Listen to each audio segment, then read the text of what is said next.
we're unveiling the Xbox. This is the product that will be out later this year, and there's an amazing amount going on. And so, for the first time, let me now unveil Xbox.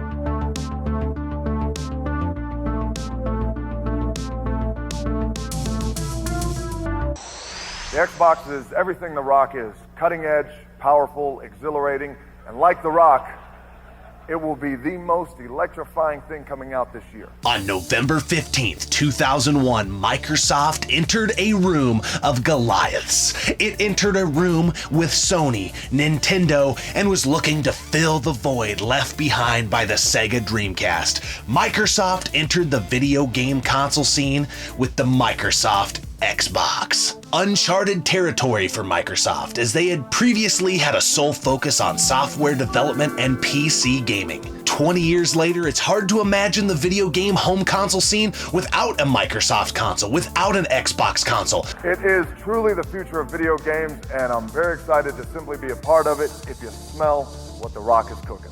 But in 2001, the question on everybody's mind was, will this work? Will this last? Will Microsoft be able to compete in the home console scene? We all know the answer to that question. Rock, that is impressive.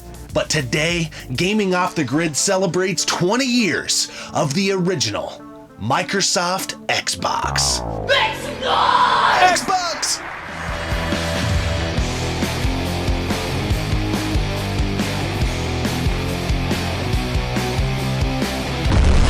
Hey everybody, J.B. Biasi, the $1 Million Man, and you're watching Gaming Off the Grid. Remember, everybody's got a price for the $1 Million Man. It is hard to believe that on this day, November 15th of 2001, Microsoft entered the video game console scene, and if your math isn't all there, that is 20 years ago, as today is November 15th of 2021. Now, you might not be watching this video on November 15th, but you get the gist.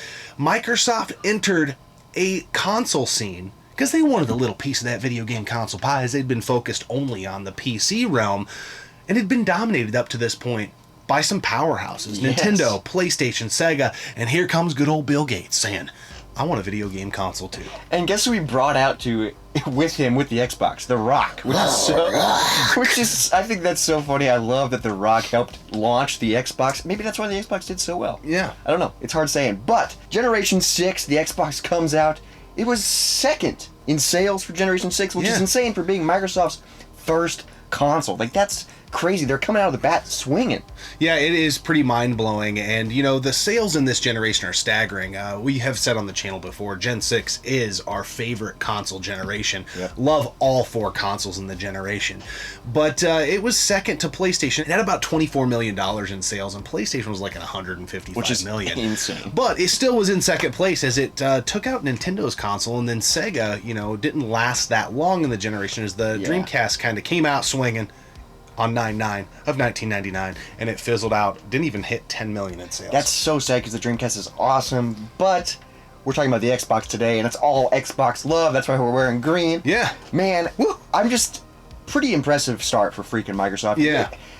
From going from PC gaming, or just computers in general, to home console video games, like, what are they doing? What are they thinking? Bill Gates is a smart man, I think. Yeah, and they came out with the most powerful console, and maybe that could be argued a little bit. The GameCube is a little underrated as far as its power goes, but it's substantially more powerful than the PlayStation 2. You know, a lot of the cross-platform games, you know, maybe 90% of the time they play best on Xbox or look the best, and that's pretty remarkable. But they weren't just coming out playing video games that were made by other developers. Oh no.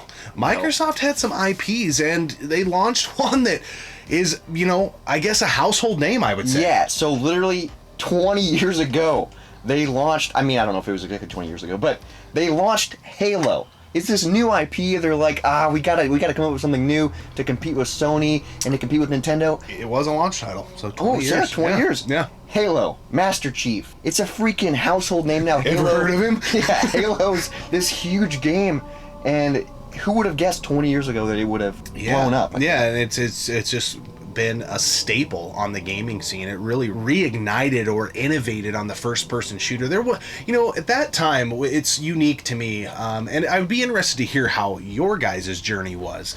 But at the time, I didn't know a ton of people that had Xboxes.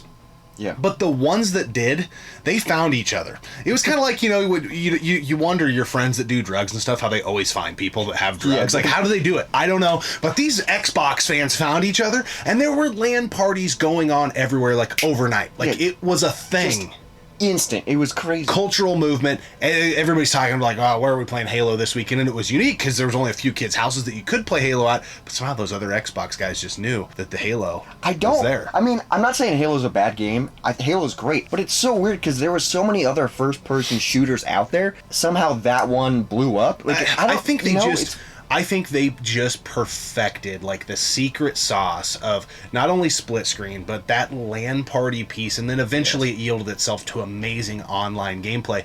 The Halo games are awesome single player too. The story's great, but I mean, let's be real. Most people, your hardcores are into that, but a lot of people are playing these games for the multiplayer component, and they made it.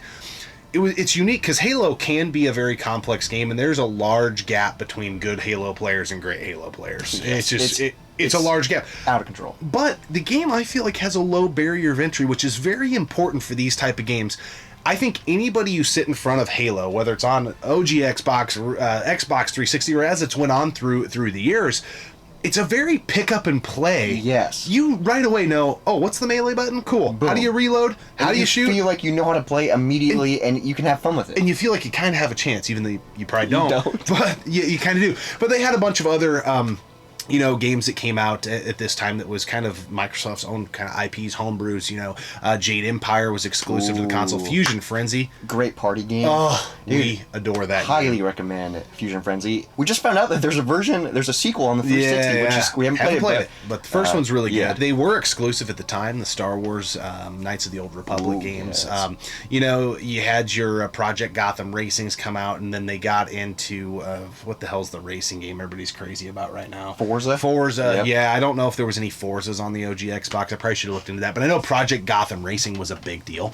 And then this is like so weird to say why this is important, but the console could play DVDs. Yes. And in 2001, that was a huge deal. I think it was a separator for sure for the PlayStation 2. I don't know if you remember this, but the Xbox, and I could be wrong, you guys might want to challenge me on this, but I think you had to buy the remote in order to get it to work. Came with a dongle. I think you had to have that to use it as a DVD player. I was a PS2 kid. That's what I played mostly from Gen 6 growing up, and that played DVDs natively. So I never really watched movies or played DVDs on an Xbox, so I guess I don't know. I would be curious. Let us know in the comments below if you can do that. I've never tried it. I'm almost certain you have to have the remote, because I have the remote. I would have never picked that up unless there was a reason to have it, because they did have a DVD remote for the PS2, and I just never picked it up. It's like, I will use my controller. Yeah, you can use the controller. A lot of other things, right? This was the only console of the generation that came natively with a hard drive in it. Yes. Which was a big deal. It was mind-blowing at the time. We were so used to memory cards. We had been trained from the prior generation. And so PS2 had memory cards, GameCube had memory cards, Dreamcast had memory cards, and Xbox did have memory cards. This was really smart. Yes. They had memory cards so that you could take things over to people's houses, share files, yada, yada, yada. But you could also save stuff on the console. Which was so cool, and I feel like that was kind of revolutionary, because now that's kind of what the thing is now. It started, but I still wish there were memory cards. I do, because, okay, we're going back to the PS2. I love how in PS2 games, there's a slot for the memory card, because you go over to a buddy's house, throw games in your backpack, and your memory card is safe in a game case. That was so cool to be able to let's play on my save file. I've got this stuff unlocked or what have you. But also the Xbox, and I don't know that a lot of people took advantage of this, but you could import CDs on it. And there are several games that let you import tracks into or use them in the game. I know one of the wrestling games you can use some entrance music. I know you can do it in, you got to go into the settings and stuff and pick. I know on Burnout 3 Takedown, you can go in and change from the Burnout radio or whatever the hell it's called. Which is a great radio station. Yeah, and then just play your playlist, but the announcer still talks over the top of it. Okay, that's really cool. Yeah. And I think you can do that also in the Tony Hawk games. Yeah. Which is really cool. I think Waves and Games told us about that. Yeah. And that's just so cool how you can import that and do that kind of stuff. But I feel like back in the day, at least in my group of friends, I didn't know that existed. Yeah, it was kind of like it wasn't a like secret, a shouted about, promoted thing. But I think your diehards kind of knew about it. But I do think it was kind of an under the radar life hack type of deal. You can listen to your own. I think you could do it in the GTA games too, which it's really weird. I can't remember what store we were at the other day, but I think you've seen Vice City on the Xbox, and you're like, I always forget that these games are on Xbox because I always picture the Grand Theft Auto games on PS2. They just I never really knew they were on Xbox. I thought they were PS2 exclusive. I knew it, but I kind of forget about it. I think they came out later. They just felt at the time like they were PS2 exclusives. Is kind of how it felt. So a lot of talk around the Xbox. This is really just a celebration episode. Not a lot of structure here. We're just kind of shooting from the freaking hip. But one thing that I find very unique about the Xbox, now that we're here in 2021, it's 20 years later, it still hasn't found or hit its collector's spike. Yeah, which is really weird because most of Gen 6 GameCube is growing crazy. Dreamcast is going crazy probably because of sales. Yeah. PS2 is starting to go crazy for those really good games. But the Xbox, the games are super cheap, and especially the third-party cross-platform games. Yeah. And we've done episodes on that comparing the prices. It's just absolutely insane because most of the time they play better and look better on the Xbox. Yeah. I don't get it, and a lot of people are like, oh, it's supply and demand. Dude, no, it's not though. Yeah, so those videos we did comparing the games that are way expensive on console X and they're cheaper on console Y. We got so many comments, especially the GameCube and PS2 comparison, saying, well, it's supply and demand. Well, riddle me this, Batman. Why, if the Xbox only sold 24 million comparatively to the GameCube selling about 22 million consoles. That's pretty much the same. And the games play better, it can't be supply and demand.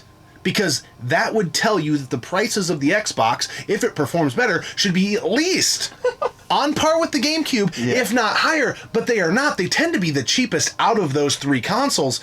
By far. And, I know the GameCube, it really comes down to nostalgia is what I think. And I think that's not really something that's tangible and measurable. But when you look at it, there's no other explanation for it. There's no reason a PS2 third-party game would be more expensive when it sold 100... The game didn't. The console sold 155 million and millions of units, and we got 24 million on the Xbox, and the Xbox game plays better. Not even close. It really hurts my brain. And then when people say, oh, it's supply and demand, that really explains it all. No, it doesn't. It really doesn't. There's more to it. And it's nostalgia. And that's the whole point of what we're talking about. Is I don't know why, but the nostalgia does not seem to be there from your Xbox diehards. It's like they're just on to the next console. Yeah, it is weird.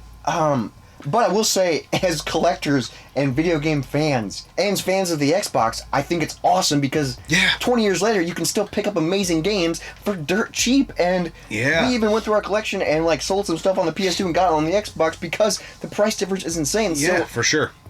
If you want to get into the Xbox and you want to get some games, dude, I don't know if it will ever pop or spike, but I think now is the games are so cheap. Yeah, and I don't know the answer to this question that I'm about ready to pose, but I do wonder if part of the prices for the original Xbox being kind of suppressed, but I guess talking out of the other side of my mouth, you would think this might add value to these OG Xbox games. I could see it dampening the value of the console.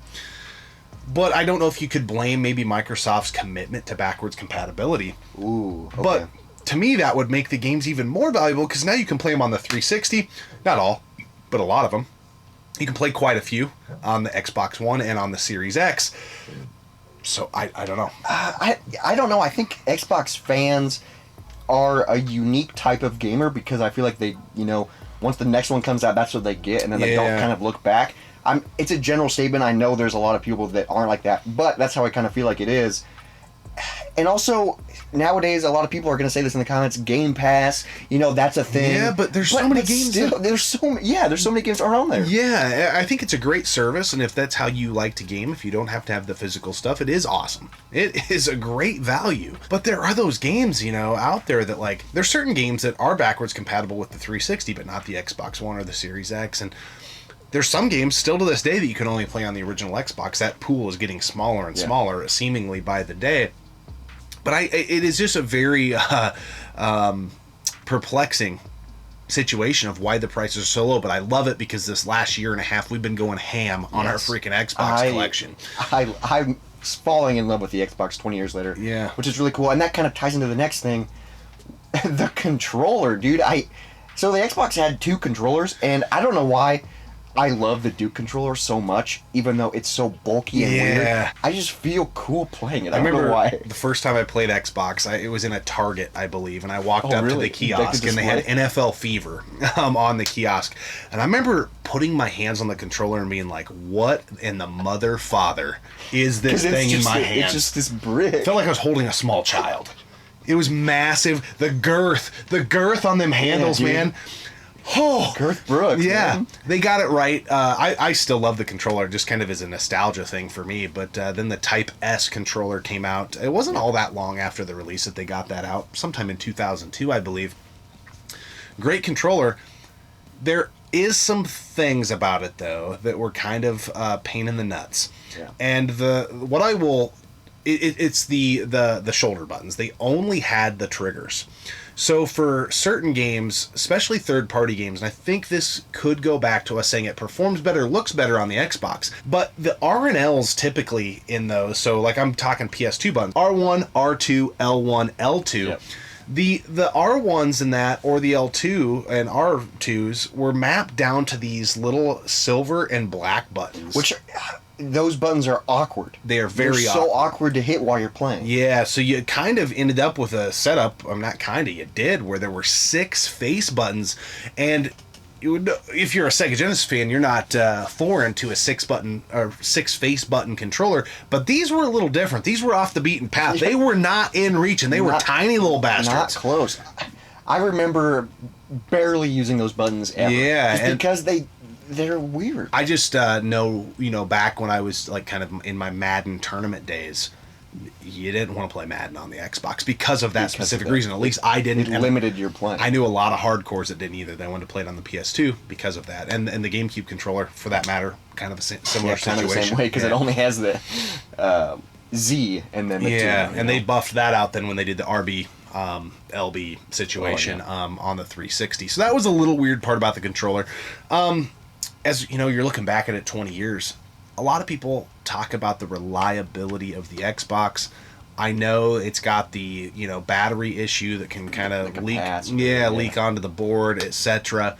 Whenever we get an Xbox, we remove that. But that being said, you guys, if you've been around our channel, we do a lot of game hunting videos and things like that. We have never found an original Xbox in the wild, and I've got to say we found probably close to 10 now. Probably 10 plus. That hasn't worked. Yeah. So dude, they are monsters. We get those comments. We get that narrative. I have fixed and replaced disk drives in PS2s, GameCubes, but I have never had to do it on an Xbox. Now it's just personal experience. I know a lot of people in our comment sections even will say, "Yeah, but they always die. They this, they that, whatever." We haven't experienced that. And I know big picture, it probably will. Give it another 5-10 years, it probably will get to that point where we're finding them and they're dead and stuff. Yeah. But even then, we replace the capacitors on some of them, and it's not that hard to do. So it might be worth doing it if you have an original Xbox and you want to keep it alive. Just do it just in case. Yeah, it's not a bad idea. It is a little cumbersome, but you'd be surprised once you get in there. Yeah. Watch a YouTube video. Yeah, there's YouTube videos. Just kind of go along. You'll be all right. You'll be all right. Thinking about the lasting appeal of the Xbox, I think they did a fairly remarkable job. I don't think they're on Nintendo's level or PlayStation's level with exclusives as far as the vast numbers. As things have grown, this did not apply to the original Xbox, but your Halos, your Gears of War. Yeah, Gears of War didn't come out until 360. Forzas, etc. But, my question would be, is part of the reason there's not the nostalgia there is maybe those games don't hold the replay value of like a Nintendo IP. Like, if you're going to go back and play Mario Galaxy 1 and 2 or Mario 64, those are very unique, not very comparable comparisons when you're looking at the future games that are out. Where, do you go back and do you play Halo 1 and 2 if you have a 360 and you have Halo 3 and 4, or if you have Halo 5 on the Xbox One, if you have the new Forza? That's really tough. I think in our case, the answer would be yes, because we're hardcore gamers and collectors. Yeah. And like when we dive into a series, we want to play the entire series. Yes. But I feel like for most people, the answer is no.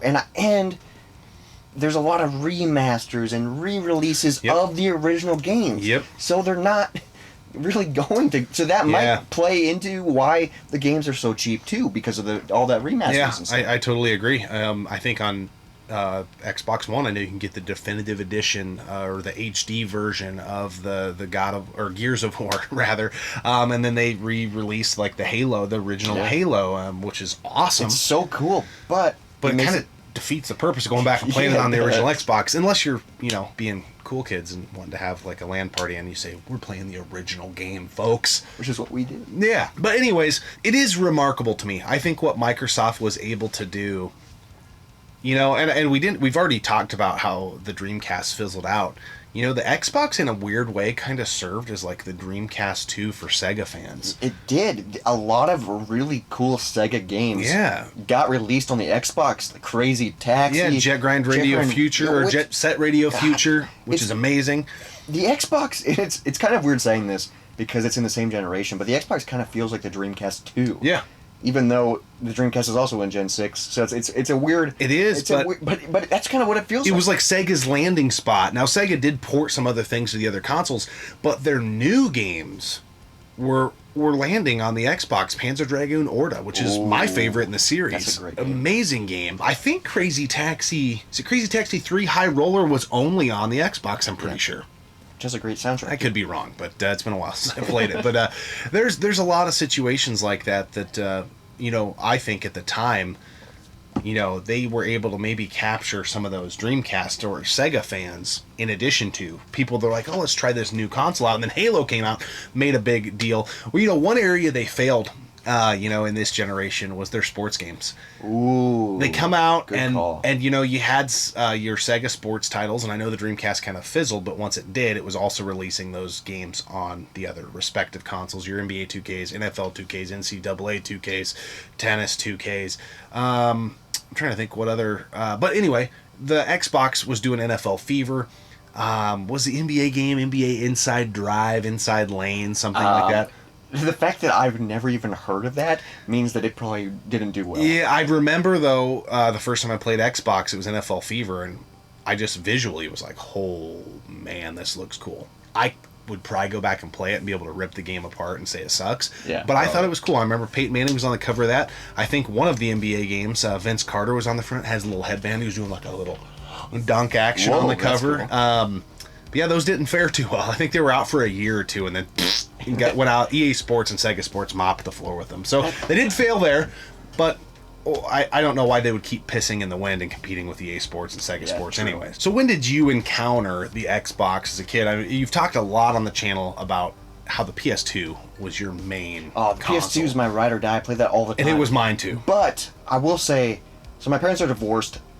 At my dad's house, there was an OG Xbox. I don't even know whose it was, how it got there, but I remember going over there one time to visit, and it was there. And I was like, all right, let's play some video games. And I really enjoyed it. I didn't play it much, and I didn't play a lot of games on it. I do remember, though, playing Lego Star Wars on it. And I loved that game. And it was just really cool because, I would play PlayStation at my mom's, and then Xbox. Yeah. And it was just this cool, like, I was going back and forth.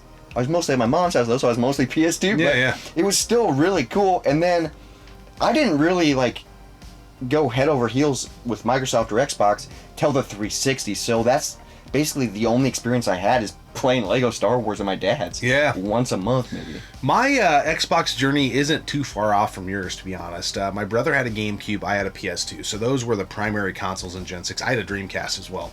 That was my first Gen 6 console. First console I bought with my own money, by the way. PS. But the Xbox, I had a coworker and another guy that I went to school with that they would have LAN parties.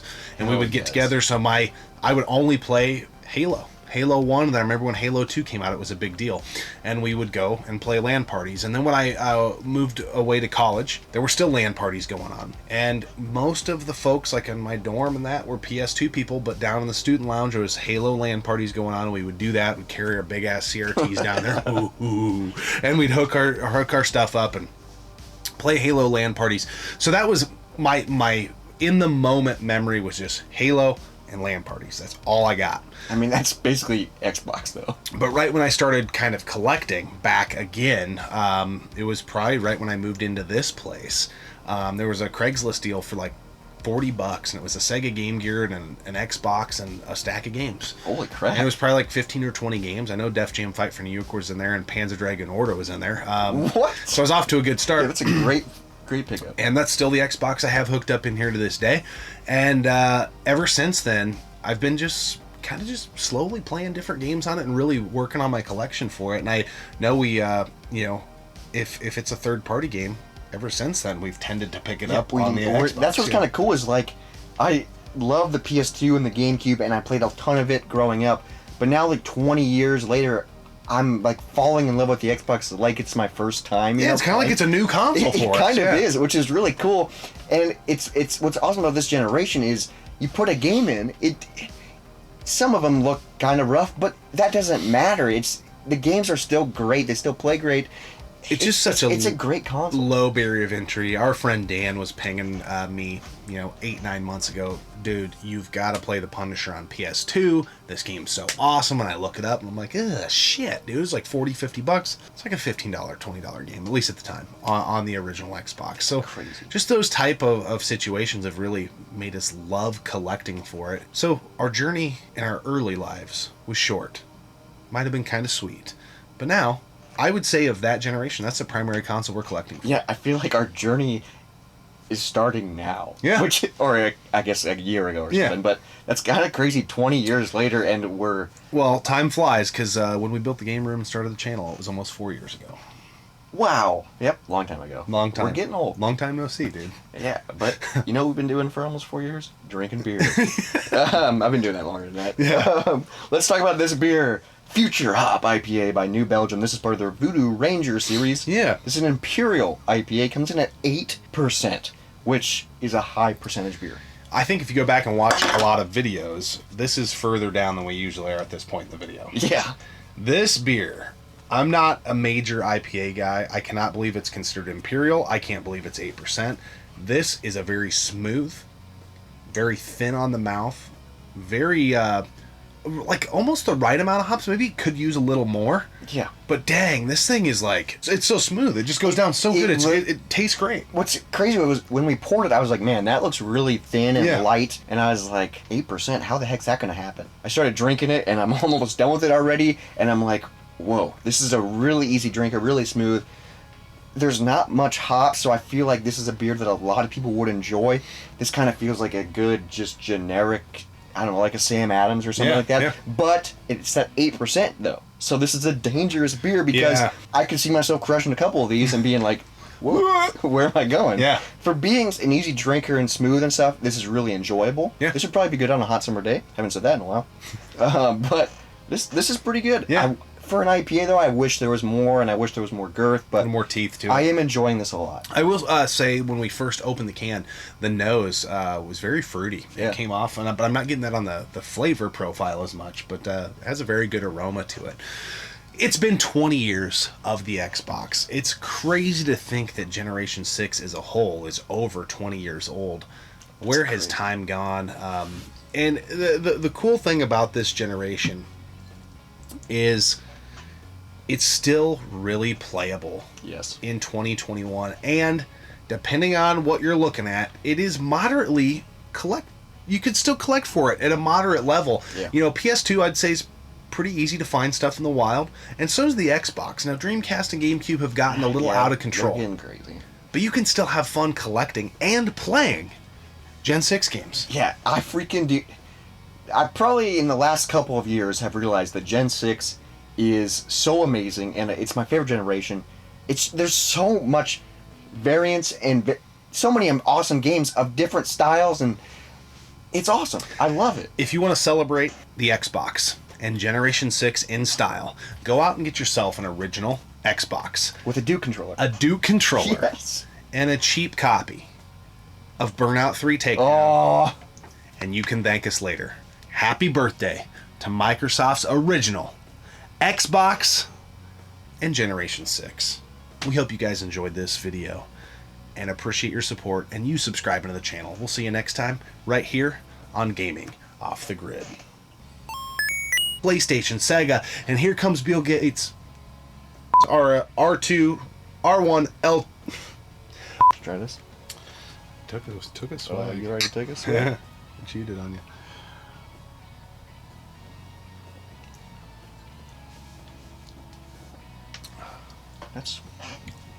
That's a really easy drinker. Yeah. This is a dangerous beer. Yeah, It's it 8%. It is hard to believe that today, November... What year? 2001. 2001. Now you might not be watching this video on November 15th of 2022, but the Xbox is turning 20 years old, and what an awesome leap for Microsoft into this console war that previously had been ruled by the likes of Nintendo and PlayStation and Sega, and here comes Microsoft saying, hey, we want a little bit of that console game. You said 22. Sorry. Did I? Yeah, you said 2022. Damn. It was good, dude. Fuck. I didn't know how long you were gonna go, so I just let you. It is hard to believe that on this day, March. March. March Who's marching? Simpson?